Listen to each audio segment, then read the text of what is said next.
বডির জন্য জিম, আর ফেসের জন্য গ্লো অ্যান্ড হ্যান্ডসাম। সময়.নিউজ টিভির ফেসবুক পেজে সবাইকে আমন্ত্রণ। দেশের বাইরের খেলাধুলার নানা খবর নিয়ে আমরা নিয়মিত হাজির হই আপনাদের সামনে। গতকাল ছিল ইউরোপের ক্লাব ফুটবলের শ্রেষ্ঠত্বের আসর চ্যাম্পিয়ন্স লিগ। কেমন হলো এবারের আসর, সে সঙ্গে খুঁটিনাটি বিষয় নিয়ে আলোচনা করব আমরা। আমি আছি আপনাদের সঙ্গে সঞ্চালনায় মেহেদি নাইম, আমার সঙ্গে আছেন সহকর্মী পারভিন আক্তার, সিনিয়র রিপোর্টার সময় সংবাদ। আপা কেমন আছেন? ভালো আছি নাইম, আপনাকে ধন্যবাদ। আমি জানি যে আপনি ব্লুজ সাপোর্টার অর্থাৎ চেলসি সাপোর্টার। কালকে রাতে নিশ্চয়ই ম্যাচ দেখেছেন, কেমন লেগেছে ম্যাচ? আসলে আমি চেলসি সাপোর্টার, পাশাপাশি আমি কিন্তু ম্যানচেস্টার ইউনাইটেডও চেয়েছিলাম যে ম্যানচেস্টার সিটিও শিরোপা জিতুক। আসলে ম্যানচেস্টার সিটি এত ভালো খেলেছে, চমৎকার একটা মৌসুম কাটিয়েছে তারা। তো আমি প্রত্যাশা করেছিলাম যে আসলে ম্যানচেস্টার সিটি হয়তো বা শিরোপাটা জিতবে। এবং শুধু আমি না, আসলে ফুটবল দুনিয়ায় আপনি বলেন যে যত সমর্থক বেশিরভাগই কিন্তু দাড়িপাল্লায় যদি মাপা হয় সেখানে কিন্তু পাল্লাটা কিন্তু ম্যানচেস্টার সিটির দিকেই ভারী ছিল। এবং আমাদের দেশেরও যারা ফুটবল বিশ্লেষক বলেন বা সাবেক ফুটবলার বলেন, যারা তারকা ফুটবলার বলেন, সবারই কিন্তু আসলে বাজির ঘোড়া ছিল ম্যানচেস্টার সিটি। যদিও তারা আসলে ফাইনালটা শেষ পর্যন্ত জিততে পারে নাই। আমার কাছে আসলে খুব খারাপ লেগেছে, ফাইনালটা আমি দেখেছি।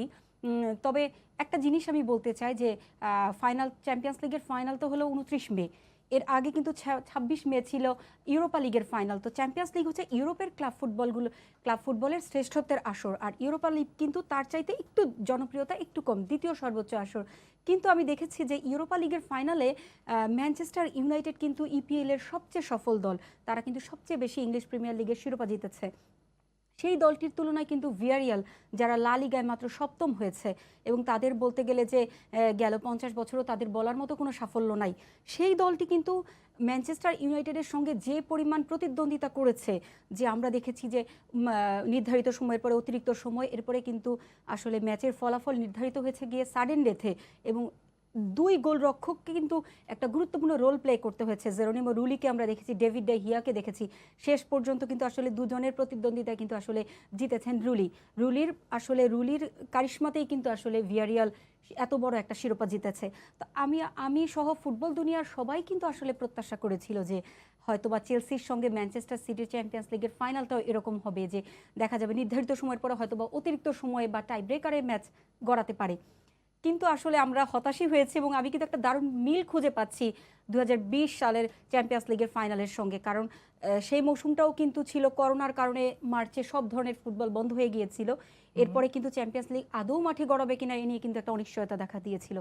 তারপরে আমরা কি দেখলাম, যে চ্যাম্পিয়ন্স লিগ শেষ পর্যন্ত হলো কি একটা নির্দিষ্ট ভেন্যু বেছে নেওয়া হলো, সেমিফাইনাল, কোয়ার্টার ফাইনাল এবং ফাইনালের জন্য পর্তুগালকে, যেহেতু সেখানে করোনার সংক্রমণ একটু কম ছিল। তো আমরা কি দেখেছি যে আসলে সেই ফাইনালেও কিন্তু আমরা দেখেছি যে লাইপজিগ এবং অলিম্পিক লিওর মতো নতুন নতুন দল এসেছে, এবং এন্ড অফ দ্য ডে কিন্তু ফাইনালে উঠেছে বায়ার্ন মিউনিখ এবং পিএসজি। তো সবাই আসলে প্রত্যাশা করেছিল যে বায়ার্ন মিউনিখও ভালো দল, পিএসজিও কিন্তু অনেক টাকা পয়সা খরচ করে নেইমারের মতো তারকা আছে যে তারা জিতবে। কিন্তু ফাইনাল আমরা কি দেখলাম, যে উত্তেজনা ছিল, বাট ওই যে একটা খেলার মাঝামাঝি সময় একটা কিংসলে কোমান একটা গোল করেছে, সেই গোলটা আসলে ওখানেই হয়তো মানসিকভাবে পিএসজি ভেঙে পড়েছে। তাদের এত হাই প্রোফাইল তারকা, তারপরেও কিন্তু তারা ওই যে ভেঙে পড়েছে, সেখান থেকে কিন্তু তারা আর উঠে দাঁড়াতে পারে নাই। তারা ভালো খেলেছে, বাট আর গোল করতে পারলো না। তো আমি গতকালকের ফাইনালটাও দেখলাম যে একই রকম একটা ঘটনা, যে দুই দলেই কিন্তু চেলসি তারুণ্যের অভাব নাই, তাদের কিন্তু অনেক টাকা পয়সা খরচ করে একটা দল গঠন করেছে মৌসুমের শুরুতে। চেলসি যত টাকা খরচ করেছে, আসলে অন্য কোনো ক্লাব কিন্তু এবার এত টাকা খরচ করে নাই, কারণ প্রত্যেকটা ক্লাবই কিন্তু ইপিএল এর কারণে, করোনার কারণে কিন্তু তারা ঘুরে দাঁড়াতে পারে নাই। অনেক আর্থিক ক্ষতি হয়েছে, মারাত্মক আর্থিক ক্ষতির মধ্যেও কিন্তু চেলসি একটা ভালো দল গড়েছে। তো সেই তুলনায় কিন্তু আমরা আশা করেছিলাম যে আসলে হাড্ডাহাড্ডি লড়াই হয়েছে, বাট হয়তোবা সাডেন ডেথে ম্যাচ গড়াবে, বা টান যে উত্তেজনাটা হবে, যে আমরা শেষ মুহূর্ত পর্যন্ত যে তেমন কিছু হবে। কিন্তু দেখলাম যে কাই হাভার্টস 42 মিনিটে একটা গোল করলেন, সেই গোলটা, আর এই যে ম্যানচেস্টার সিটি যে এত ভালো ভালো তারকা, যাদের আমি আপনাকে পাশাপাশি একটু মেনশন করতে চাই যে লিগের, ইংলিশ প্রিমিয়ার লিগের শেষ ম্যাচটা, সেই দিন আমার রাতের ডিউটি ছিল, তো আমি সেই ম্যাচটা কভার করেছি। আমি দেখলাম যে এত চমৎকার ফুটবল খেলেছে তারা এভারটনের সঙ্গে, এবং প্রত্যেকে পারফর্ম করেছে। আপনি তোরেস থেকে শুরু করে সার্জিও আগুয়েরো পরে নেমেছে, আগুয়েরো কিন্তু নেমে দুইটা গোল করেছে, এবং তার লিগে তার এটা শেষ ম্যাচ ছিল, ইপিএল এর শেষ ম্যাচ ছিল। তো প্রত্যেকেই কিন্তু পারফর্ম করেছে। তো ম্যানচেস্টার সিটি এত চমৎকার একটা দল এবং ম্যানচেস্টার সিটি কিন্তু অ্যাওয়ে গোলের রেকর্ড করেছে, অ্যাওয়ে ম্যাচে জয় রেকর্ড করেছে, যে টানা তারা কোনো অ্যাওয়ে ম্যাচেই তারা হারছিল না এবং শেষ দিকে এসে। তো সেই দলটা আসলে খেলবে ওরকম একটা ইয়ে ছিল, কিন্তু কি এই জিনিসটা আমার একটা গোলেই কিন্তু পারভিন ম্যাচ ম্যাচটা শেষ হয়েছে, সেটাই তো কাইল হ্যাভার্টসের সেই 42 মিনিটে করছে, এটা কিনা ম্যাসন মাউন্টের চমৎকার একটি পাস থেকে এসেছে। এটা আমার কাছে খুব হতাশার ছিল। কাইল হ্যাভার্টসের আসলে কিভাবে মূল্যায়ন করবেন, সে 12 ম্যাচে এবং উইফা চ্যাম্পিয়ন্স লিগে কখনোই সে গোল পায়নি, সেখান থেকে সে আসলে সেই একমাত্র গোলে জিতেছে। আসলে তার পারফরম্যান্স কেমন মূল্যায়ন করবেন? এটা জানেন, আমি এটা একটা চমৎকার একটা ঘটনা বলি, যে আমি এই বেশ কয়েকটা উদাহরণ আমি তার সঙ্গে মিল পাই। যেমন আমি 2014 বিশ্বকাপের কথা যদি বলতে চাই, আর্জেন্টিনা এবং জার্মানি মুখোমুখি হয়েছিল। সেই বিশ্বকাপে কিন্তু মারিও গোৎজে আলোচনাই নাই, সেখানে কিন্তু টনি ক্রুস, মুলার ভালো ভালো তারকা আছে, কিন্তু সেই মারিও গোৎজে কি করলো, একটা গোল করে দিল, সেই গোলে জার্মানি বিশ্বকাপ জিতে ফেললো। এই কাই হাভার্টসের সঙ্গে আরো একটা মিল আছে। 2013 বা 14 সালে ইকায়া গুন্ডোগান, সে পুরো আসরে কোনো গোল পায় নাই, বরুসিয়া ডর্টমুন্ডের হয়ে ওই ম্যাচে এসে একটা গোল পেয়ে গেল এবং তারা ভালো খেললো।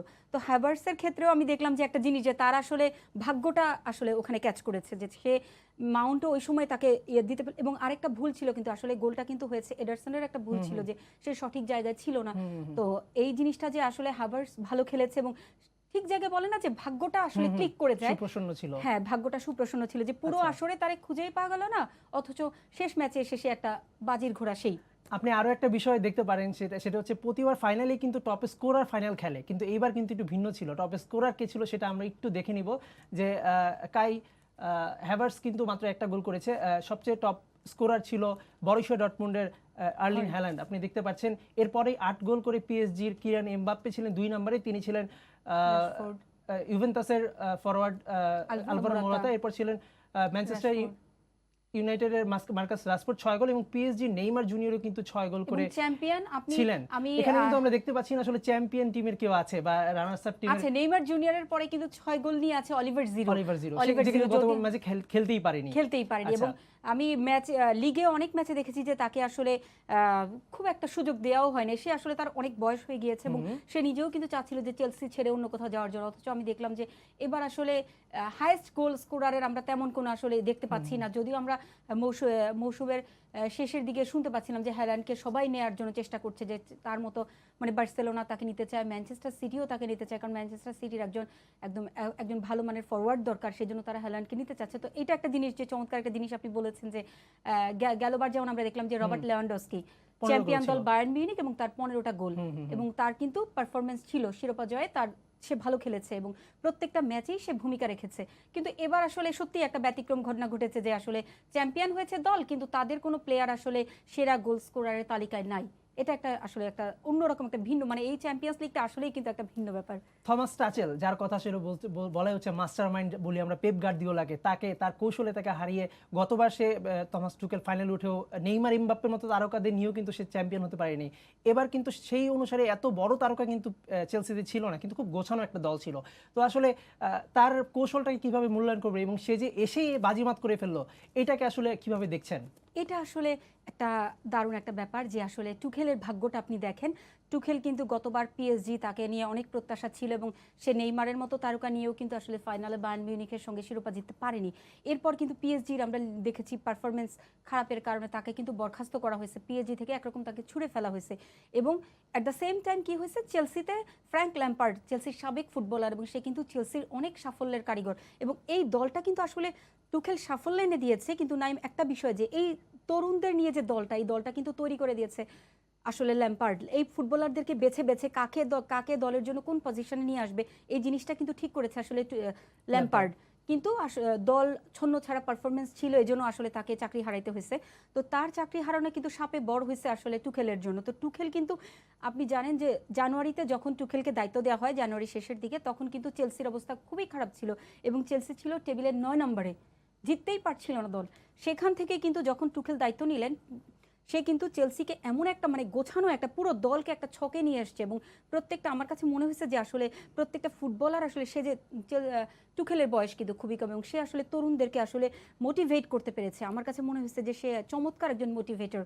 সে ফুটবলারদেরকে ঠিক কাকে তার কোন চাহিদা, কাকে কোন জায়গায় খেলানো যাবে, কার কোনটা প্রয়োজন, কাকে কোথায় খেলালে ভালো হবে, এই জিনিসটা আমার কাছে মনে হচ্ছে ল্যাম্পার্ডের তুলনায় সে আসলে কৌশলী, সে বুঝতে পেরেছে এবং এইটা তার ক্লিক করেছে। সে আসলে দলটাকে গোছাতে পেরেছে এবং সে কিন্তু প্রিমিয়ার লিগে যে চেলসি জিততেই পারে না, সেই চেলসি 4 থেকে চ্যাম্পিয়ন্স লিগ, আগামী মৌসুমের জন্য চ্যাম্পিয়ন্স লিগ নিশ্চিত করেছে। তো এইটা কিন্তু আসলে এই জিনিসটাই কিন্তু আসলে একটা আত্মবিশ্বাস হিসেবে কাজ করেছে। এবং টুখেলের আর পেপ গার্দিওলার কথা যদি আমি বলতে চাই, পেপ গার্দিওলা কিন্তু আসলেই বিশ্বের ওয়ান অফ দ্য সেরা কোচ এবং যদি তিনি এই ম্যাচটা জিততে পারতেন তাহলে জিনেদিনে জিদানদের মতো কিংবদন্তিদের তালিকায় আসলে তাদের মতো তালিকায় আসতে পারতেন যে টানা না 3টা চ্যাম্পিয়ন্স লিগ জয়ের রেকর্ড সে পাইতো। কিন্তু দেখেন পেপ গার্দিওলাও কিন্তু চেষ্টা করেনি তারা। পেপ গার্দিওলাও কিন্তু দেখেন খেলোয়াড় হিসেবে সে বার্সেলোনার হয়ে চ্যাম্পিয়ন্স লিগ জিতেছে। এরপরে সে বার্সেলোনাকে যখন আমি যদি একটু পেপ গার্দিওলার অতীতটা আপনাকে বলি, যে গার্দিওলা যখন বার্সেলোনার দায়িত্ব নেন তিনি কিন্তু ওই মৌসুমে বার্সেলোনাকে ট্রেবল উপহার দিয়েছিলেন এবং শুধু তাই না, কাতালুনিয়ার পার্লামেন্টে তাকে একটা বিশেষ সম্মাননা দেওয়া হয়েছিল এই পারফরমেন্সের জন্য এবং পরের মৌসুমেও কিন্তু তিনি বার্সেলোনাকে চ্যাম্পিয়ন্স লিগের শিরোপা উপহার দিয়েছিলেন। তো আসলে এই মানুষটা এত কষ্ট করেছেন এবং যখন তিনি বার্সেলোনা ছেড়ে বায়ার্ন মিউনিখে গেলেন, বায়ার্ন মিউনিখ তার কিন্তু একটা কষ্ট ছিল যে আসলে বায়ার্ন মিউনিখে বুন্দেসলিগার শিরোপা উপহার দিয়েছেন। শুধু তাই না, বায়ার্ন মিউনিখ টানা জয়ের একটা রেকর্ডও কিন্তু আছে তার। বার্সেলোনার হয়েও তিনি টানা জয়ের রেকর্ড গড়েছেন কোচ হিসেবে। বুন্দেসলিগায় যে বায়ার্ন মিউনিখকে উপহার দিয়েছেন এবং ম্যানচেস্টার সিটির হয়েও কিন্তু তিনি এই রেকর্ডটা তার আছে। কিন্তু আসলে এটা আমি দুর্ভাগ্যই বলবো যে আসলে তিনি যে চেষ্টা করেন নাই তা না, বা তার কৌশল যে খারাপ তা না। তবে একটা মজার বিষয় যে আসলে তিনি কিন্তু একটু শিখে, ওই যে আমরা ঠেকে শিখি না, শিখতে পারতেন। যে আমরা কিন্তু দেখেছি লিগ কাপে ম্যানচেস্টার সিটি কি করেছে, চেলসির কাছে হেরেছে। লিগেও কিন্তু ম্যানচেস্টার সিটি চেলসির কাছে হেরেছে। তো এই দুইটা ম্যাচ আসলে কিন্তু ভাবতে পারতো যে গার্দিওলা আসলে কোন কোন জায়গায় ঘাটতি, হয়তো তিনি ভেবেছিলেন আসলে কি এন্ড অফ দ্য ডে ভাগ্যটাও কাজ করেছে ম্যানচেস্টার সিটির জন্য। আসলে ভাগ্যটা হয় আমার কাছে। আমরা ম্যাচ নিয়ে কথা বলি। কালকে অ্যানগোলো কান্তে কালকে কিন্তু গলের নিউক্লিয়াস হিসেবে কাজ করেছে এবং আগুইরেকে খেলানো হয়নি যে কিনা আগের ম্যাচে গোল পেয়েছিল। আসলে এই দুইটা সিদ্ধান্ত আসলে কিভাবে নিচ্ছেন? আসলে আগুইরেকে খেলালো কি আসলে লাভ হতো কিনা? আসলে সার্জিও আগুয়েরোর কথা আমি হয়তোবা পেপ গার্দিওলা তো তিনি নিশ্চয়ই, তিনি তো মাস্টার মাইন্ড, তিনি তো সবকিছু, তিনি আসলে যে একাদশটা নামিয়েছেন আমার কাছে মনে হচ্ছে যে এটা পারফেক্ট ছিল। আর আগুয়েরোর যেহেতু এটা লিগের শেষ ম্যাচ সে খেলেছে, এটা চ্যাম্পিয়ন্স লিগে তার শেষ ম্যাচ এবং সে কিন্তু দলের ম্যানচেস্টার সিটির সর্বোচ্চ গোল স্কোরার, সো তাকে কিন্তু একটা সম্মান দেওয়া উচিত বলেই কিন্তু তিনি তাকে 72 বা 73 মিনিটে তাকে নামানো হয়েছে। তা না, আমার কাছে মনে হয় না যে, কারণ আগুয়েরা যে যতটুকু সময় পেয়েছেন তিনি কিন্তু তেমন কোনো ইয়ে করতে পারেন নাই। বরঞ্চ আমি অন্যদেরকে যারা দেখেছি, মাহরেজ বা স্টার্লিং সবাই কিন্তু সুযোগ মিস করেছে। আসলে ম্যানচেস্টার, শুধু যে আমি বলবো যে আগুয়েরোকে শুরুতে নামাইলে সে এলাম দেখলাম আর জয় করলাম এরকম কিছু করতো তা না, কিন্তু আসলে আগুয়েরোকে যতটুকু সময় দেওয়া হয়েছে সে কিন্তু পর্যাপ্ত সময় পেয়েছে, কিন্তু সে তো সেটার কোনো বাস্তবায়ন ঘটাতে পারে নাই। আসলে চেলসি এত ভালো খেলেছে, যদিও বল পজিশনে কিন্তু ম্যানচেস্টার সিটি অনেক এগিয়ে ছিল, 61-39। হ্যাঁ 61, প্রায় দ্বিগুণ চেলসির তুলনায়। সেখানে আপনি দেখেন যে চেলসি চেলসির যে ম্যানচেস্টার সিটির বল পজিশন এত ভালো ছিল, কিন্তু কি আসলে তাদের বলগুলো আসলে টার্গেট অনুযায়ী যেতে পারেনি, এটা আমার কাছে মনে হয়। কারণ স্টার্লিংয়ের আমি কয়েকটা দেখেছি, আমি রিয়াদ মাহরেজকে বলবো যে দেখেছি এমন সুযোগ তারা হারিয়েছেন যেটা আসলে মানাই যায় না। একটা বিষয় নিয়ে একটু কথা বলতে যাচ্ছি যে গেল সবশেষ 8 যে হয়েছে সেখানে কিন্তু প্রায় 8টা দল নতুন ফাইনালে উঠেছিল, কিন্তু তারা কিন্তু কেউই জিততে পারছে না। বড় বড় দল ম্যান সিটি এবার ছিল, এর আগেরবার পিএসজি ছিল, এর আগেরবার টটেনহ্যাম ছিল। নতুনরা কেন চ্যাম্পিয়ন হতে পারছে না চ্যাম্পিয়ন্স লিগে? এটা আসলে আমি বলবো যে ভাগ্য, অথবা তারা আসলে ওই চাপটা নিতে পারছে না, যে ফাইনালের যে প্রেশার, এটা কিন্তু সত্যি আপনি ফেলে দিতে। কারণ টটেনহ্যাম যখন এলো, আমি দেখেছি টটেনহ্যাম এত চমৎকার খেলেছে যে তারা ইতিহাসের সেরা পারফরমেন্স ছিল তাদের। হ্যাঁ, এরপরে পিএসজি তো বরাবরই ভালো খেলে লিগে ওয়ানে, তারা এবার লিলের কাছে শিরোপা হারিয়েছে, বাট গেল কয়েকটা বছর ধরে কিন্তু পিএসজি একটা ফরাসি ফুটবলের একটা সেরা পরাশক্তি, তাদেরকে কিন্তু হারিয়ে কেউ লিগ ওয়ানের শিরোপা জিততে পারেনি। এবার যদিও লিলে পেরেছে। তো এবার আমরা দেখেছি যে চেলসি, তো আসলে কি বলবো, ম্যানচেস্টার সিটি পারলো না। কিন্তু আসলে ম্যানচেস্টার সিটি যে খারাপ দল বা তারা খারাপ খেলেছে তা কিন্তু না। আসলে আমার কাছে মনে হয় যে ফাইনালের যে প্রেশারটা, এটা হয়তো বা নিতে পারছে না। তবে আমরা আশাহত হতে চাই না, নেক্সট মৌসুমে হয়তো বা আমরা আরও কিছু দেখবো। সেখানে হয়তো আমরা আরও কিছু দেখতে পারি। আর আরেকটা বিষয় আমি আপনাকে একটু বলতে চাই, যেটা আমি তখন বলতে পারিনি, যে এবার কিন্তু আসলে ফাইনালটা হওয়ার কথা ছিল কিন্তু অন্যরকম। আপনি জানেন যে 2 মাস আগে যখন উয়েফা সুপার লিগের একটা হঠাৎ করে একটা ফুটবল দুনিয়াকে টালমাটাল করে দিল, একটা ভাবনা চলে আসলো যে উয়েফা সুপার লিগ, সেই লিগটা কিন্তু তখন কিন্তু সেমিফাইনালের আগে ভাবনাটা আসলো যে আসলে স্পেন ইংল্যান্ডের ক্লাবগুলো চাইলো যে নতুন করে একটা 12টি ক্লাব চাইলো যে একটা নতুন করে সুপার লিগ করবে উয়েফার বাইরে এসে। তখন কিন্তু সেমিফাইনালের কিছুদিন আগের কথা সেটা, তখন কিন্তু সেমিফাইনালের লাইন আপ ছিল Chelsea, Real Madrid, Manchester city, PSG. তো তখন কিন্তু পিএসজি ছাড়া 3টা দলই কিন্তু উয়েফা সুপার লিগের নাম লিখিয়েছিল। লাস্ট আমার একটা প্রশ্ন আছে, সেটা হচ্ছে গিয়ে যে করোনার মধ্যে 16,000 দর্শক মাঠে এসে খেলা দেখেছে এবং যেটা আসলে খুব উন্মাদনা ছিল। তো আসলে এই করোনা পরবর্তী সময় আবার ইউরো শুরু হতে যাচ্ছে, করোনার মধ্যে খেলা শেষ করা এবং আবার ইউরো চলে আসা, সব মিলিয়ে প্রস্তুতিটা কেমন হলো দলগুলোর এই উয়েফা চ্যাম্পিয়ন্স লিগে? অবশ্যই আমি বলবো দুর্দান্ত প্রস্তুতি হয়েছে। গতকালকে আপনি এনগোলো কন্তের খেলা দেখেছেন এবং আমি তো কমেন্টেটরদের কথা শুনেছি যে তাদের কমেন্ট্রি শুনলাম যে তারা প্রত্যেকে মানে প্রশংসায় ভাসিয়েছেন কন্তেকে, যে এত চমৎকার একজন ফুটবলার। আমি যদি তার সম্পর্কে 4টা কথা আপনাকে বলি, যে সে দিয়ে একজন ফরাসি ফুটবলার, সে তার প্রথম ক্লাব ছিল যেটা আমরা বাংলাদেশের ফুটবল সমর্থকরা খুব বেশি জানেন না এই ক্লাব সম্পর্কে। এরপর কিন্তু সে লেস্টার সিটিতে তার যাত্রা, এবং লেস্টার সিটি ওই মৌসুমে চ্যাম্পিয়ন হয় এবং সেবার কিন্তু সে পিএফএ প্রফেশনাল ফুটবল অ্যাসোসিয়েশনের সেরা ফুটবলার নির্বাচিত হয়েছে। এবং পরের মৌসুমটা তার চেলসি, এবং চেলসিতে এসেও কিন্তু সে চেলসিকে লিগ শিরোপা উপহার দিয়েছে। এবং তারপরের মৌসুমে ছিল সে ফ্রান্সের হয়ে বিশ্ব চ্যাম্পিয়ন। 2018-তে ফ্রান্স দলে খেলেছে এবং সে কিন্তু ওখানেও নিউক্লিয়াস ছিল। এক্স্যাক্টলি। আমরা তারকাদের কথা শুনেছি, এমবাপ্পে বা অন্যদের কথা শুনেছি, কিন্তু আমরা কিন্তু কন্তের কথা নিয়ে কিন্তু অনেক টানাহেচড়া শুরু হয়ে গেছে। এত আশা করছি তাকে সব কোচরাই কিন্তু আসলে তাকে এখন চাচ্ছে, এবং টুখেলের সঙ্গে কিন্তু 2023 পর্যন্ত চুক্তি নবায়ন করতে যাচ্ছে। কিন্তু গতকালকে পোস্ট ম্যাচে বলেছিলেন যে এখনো আব্রামোভিচের সাথে তার কথা হয় নাই, কিন্তু তিনি অলরেডি ইঙ্গিত পেয়েছেন ক্লাবের পক্ষ থেকে যে 2023 পর্যন্ত হয়তোবা তার সঙ্গে চুক্তির মেয়াদ বাড়তে পারে। তো তিনি চাইবেন হয়তোবা যে আরো আগামী মৌসুমে ক্লাবকে আরো সাফল্য উপহার দিতে। তবে কিন্তু এক্ষেত্রে কিন্তু আমরা ভিন্ন জিনিসও দেখেছি। অনেক ক্ষেত্রে হয় কি যে ক্লাব অনেক সাফল্য পেয়েছে, এই মৌসুমে পেয়েছে, পরের মৌসুমে যেয়ে কিন্তু আর সাফল্য পায় না। তখন দেখা যায় যে যাকে আজকে ফুলের মালা দেওয়া হয়েছে, আগামী মৌসুমে তাকে ঠিক খুবই অপমানের সাথে তাকে বের হয়ে যেতে হয়। এই একটা ব্যাপারও কিন্তু আছে। তো টুখেলকে কিন্তু আসলে সাবধান থাকতে হবে, আগামী মৌসুমে তাকে কিন্তু আরো সাবধানী হতে হবে আমার কাছে মনে হয়। আর আপনি যেটা বলছিলেন যে ইউরোর প্রস্তুতি, আসলেই ইউরো কিন্তু গত বছর হওয়ার কথা ছিল, কিন্তু করোনার কারণে আসলে অলিম্পিকের মতো ইউরো পিছিয়ে গেছে, কোপা আমেরিকা পিছিয়ে গেছে। তো এ মাসে কিন্তু আসলে অনেকগুলো বিষয়, কোপা আমেরিকা হবে, ল্যাটিন আমেরিকার শ্রেষ্ঠত্বের আসর, ইউরোপের শ্রেষ্ঠত্বের আসর, আসলে জমজমাট, এবং ইউরো কিন্তু অনেকগুলো দেশে হবে। তো আসলে এই যে আপনি কন্তে বলেন, এই যে ফেরান তোরেস বলেন, স্পেনের ফুটবলার, প্রত্যেকটা দেশের ফুটবলাররা কিন্তু আসলে লিগগুলোতে ছিল। এই চ্যাম্পিয়ন্স লিগ নিয়ে এতদিন পর্যন্ত তারা কিন্তু এখন তাদের জাতীয় দলে ফেরত যাবে। অলরেডি অনেকগুলো ক্লাব প্রস্তুতি শুরু করে দিয়েছে।